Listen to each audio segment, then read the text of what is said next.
La inmediata contestación de San Juan Diego ante una petición de una señal desarmó ciertamente al obispo, pues saltó a la vista claramente que era verdad lo que decía el indígena, pues nunca se turbó ni dudó.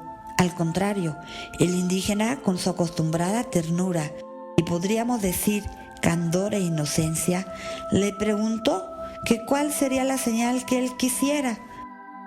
Si bien Fray Juan de Zumárraga no sugirió ninguna, esta actitud de Juan Diego era una clara muestra de honestidad. Sin embargo, el obispo necesitó una certeza contundente ante algo tan importante como podría ser una aparición y un mensaje semejante. Pero esto solo hacía más extraordinario lo de por sí portentoso. Juan Diego ahora se convertirá también en mensajero del obispo para transmitir a la Virgen la petición de la necesidad de una señal probatoria.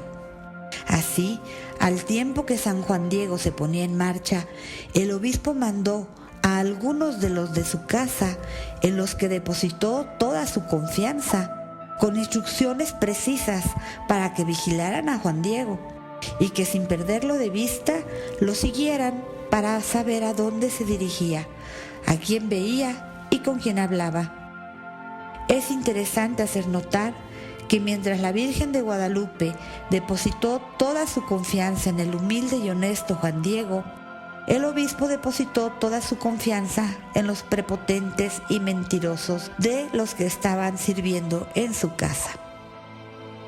Juan Diego siguió derecho y llegó a un puente donde se abre la barranca.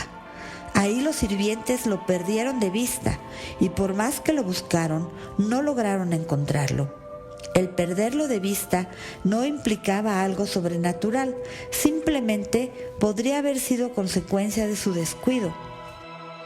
En la narración del Licán Mopogua se explicitan referencias como el hecho de que hubiera una barranca y un puente de madera, detalles que manifiestan nuevamente la precisión de los lugares de los eventos.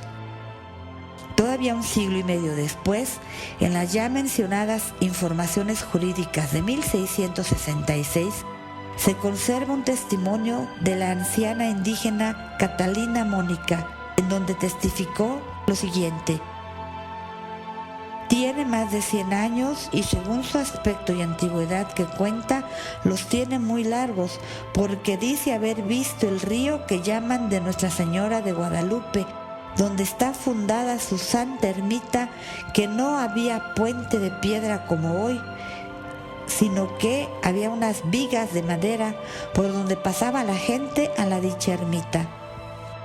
Como observamos, confirma la existencia de este puente que había sido construido de vigas de madera y que con los años lo reconstruyeron de piedra. Como ya hemos comentado, estos datos nos confirman la historicidad de los hechos.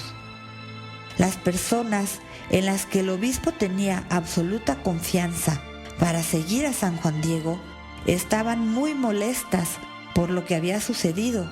Realmente estaban fuera de sus casillas y al regresar le mintieron al obispo, diciéndole que Juan Diego era un embabucador y fantasioso, y le advirtieron al prelado que no le creyera, que solo lo engañaba, por lo que si volvía merecía ser castigado, dizque para que no volviera a decir mentiras y hasta llegar al punto, según ellos, de alborotar a la gente. Esta es la clásica actitud de una persona necia e insegura, soberbia y altanera, que no acepta su propia ineptitud y consecuentemente culpa al inocente de su propia ceguera y de su torpeza.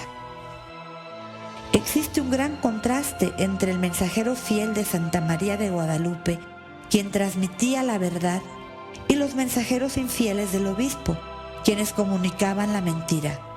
El cinismo de estos era grande. Mientras los sirvientes del obispo cargaban con el fracaso ante la encomienda del obispo, asimismo su enojo, su fastidio y su propia mentira. Juan Diego, quien ni siquiera se había percatado de que lo hubieran venido siguiendo, fue derecho a cumplir con honestidad y verdad la misión ahora encargada por el obispo, de pedir a la Virgen María una señal. Juan Diego cargaba decisión, serenidad y verdad. Los mentirosos de la casa del obispo habían puesto en guardia al obispo, quien no tenía posibilidad de saber realmente cómo sucedieron las cosas. Parecería que esto sería una barrera infranqueable para que se cumpliera la voluntad de la Virgen María. Sin embargo, no va a ser ni mínimamente un problema, simplemente iba a servir todavía más para que brillara la luz de la verdad.